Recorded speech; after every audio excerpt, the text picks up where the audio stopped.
Hello everyone, welcome back to my channel. So today's video is about colic babies. तो colic babies कौन से babies होते हैं जो बच्चे हेल्दी तो होते हैं बट डेली वो मोर देन 3 आवर्स क्राई करते हैं, रोते हैं और विदाउट एनी रीजन। ना उनको भूख लगी है ना कोई और प्रॉब्लम है, बट वो रोते हैं। और जनरली क्या होता है, after 6 PM in the evening, रात के टाइम में जनरली होता है अप टू मिडनाइट। तो ऐसे जो बच्चे होते हैं उनको कोलिक बोला जाता है। उसका ऐसा सच कोई रीज़न नहीं बताया गया है, ना ही इसका कोई ट्रीटमेंट है। बट हाँ, 5 में से 1 बच्चा कोलिक पाया जाता है, तो वो मेरी बेटी भी कोलिक रही है। तो मेरे लिए बहुत डिफ़िकल्ट रहा है, बिकॉज़ होता क्या है ना, बच्चा उस टाइम पे आप कंसोल नहीं कर सकते बेबी को। इसके कुछ सिम्पटम्स हैं, जैसे हम अगर बच्चा विदाउट एनी रीज़न रो रहा है और उसने अपना फेस बिल्कुल रेड कर लिया है, एकदम मुट्ठी बंद करके अपनी फिंगर्स को बिल्कुल क्लिंच करके रो रहा है, आप और किसी के भी चुप करवाने से नहीं चुप हो रहा है, फीड नहीं ले रहा है, तो ये सब अगर आप देख रहे हैं ये चीज़ें, तो हाँ, आप समझ सकते हैं कि आपका बच्चा भी कोलिक है। बाकी डॉक्टर आपको बता देगा, क्योंकि मेरी बेटी के केस में क्या हुआ था, जब कंटिन्यू 2-3 दिन ऐसा हुआ तो मैं उसको डॉक्टर के लेके गई, जब वो रो रही थी उसी टाइम पे। तो हमने देखा कि वहाँ जाके हालाँकि वो थोड़ी चुप हो गई थी, क्योंकि उस टाइम पे रात के 10 बज गए थे। उसका जो टाइम होता था वो 8 से 9-10 बजे तक वो 2-3 घंटे रोती थी। तो डॉक्टर ने हमें बताया कि हाँ, you are not lucky parent, maximum बच्चों के साथ ऐसा होता है, कोलिक बेबीज़ होते हैं। कुछ लोग लकी होते हैं जिनके बच्चे कोलिक नहीं होते हैं, बट आप लकी नहीं हो, तो you have to bear with it.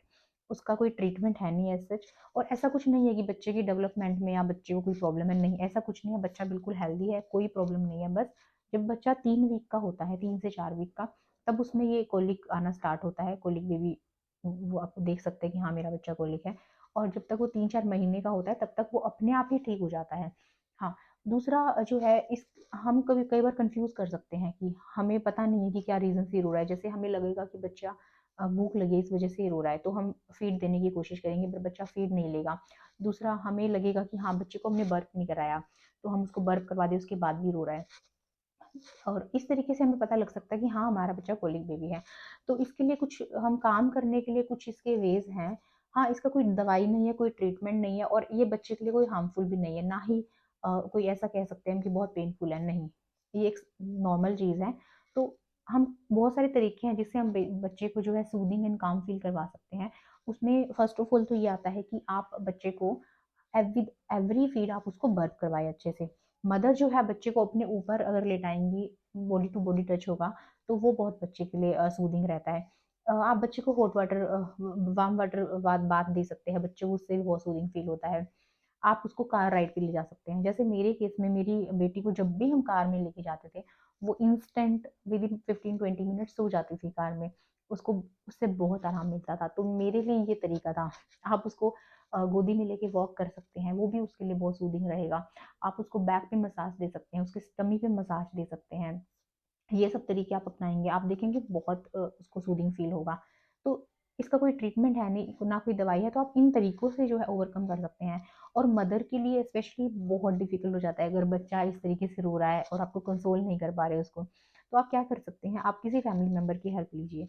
जब बच्चा इस तरीके से रो रहा हो, तो आप 10-15 मिनट के लिए रूम से बाहर जाइए, अपने हस्बैंड या फिर अपने फैमिली मेंबर को बोलिए बच्चे को सँभालने के लिए। तो क्योंकि एनी हाउ बच्चा चुप नहीं होगा, या तो उसको आप जो तरीके हैं उससे काम कराने की कोशिश कीजिए, अगर नहीं हो रहा है तो आप रूम से बाहर जाइए, किसी और को बोलिए, वो अपने बच्चे आपके बच्चे को सँभालेगा। तो आप थोड़ा रिलैक्स कीजिए। आप इस टाइम पे क्या कर सकते हैं, बच्चे के आस-पास कोई अच्छा-सा हल्का-सा म्यूज़िक भी चला सकते हैं। बच्चे को वॉक करवा सकते हैं, उसको आप उसकी जो है स्वेडल करके सुला भी सकते हैं, उससे भी बच्चे को सूदिंग फ़ील होता है। तो ये कुछ तरीके हैं जो मैं करती थी। और एक्चुअली इसके रीज़न्स बहुत सारे हो सकते हैं कोलिक के। बच्चे का क्योंकि डाइजेस्टिव सिस्टम बन रहा है, कुछ हार्मोन्स चेंज हो रहे हैं, नर्वस सिस्टम उसका बन रहा है, तो बहुत सारे रीज़न्स हैं इसके, काफ़ी सारे रीज़न्स हैं, कुछ भी हो सकता है स्पेसिफिक कि इसकी वजह से ये हो रहा है। बट हाँ, ये बच्चे के लिए हार्मफुल नहीं है, कोई प्रॉब्लम नहीं है, ये एक फ़ेज़ है जो कि निकल जाएगा। बहुत टफ होता है मदर के लिए, बट हाँ, अब जब मेरी बेटी आज 9 महीने की हो गई है, तो हाँ, मैं वो टाइम देखती हूँ, सोचती हूँ, तो मुझे लगता है बहुत टफ था। पर अब नॉर्मल लगता है कि हाँ, ठीक है, वो टाइम भी निकल गया, हमने कुछ ना कुछ तरीका निकाल ही लिया उसको भी सूद कराने का, है ना? तो इस तरीके से आप भी हैंडल कर सकते हैं। तो अगर आपको वीडियो इन्फॉर्मेटिव, यूज़फुल लगा हो, तो please like, share and subscribe to my channel. Thank you.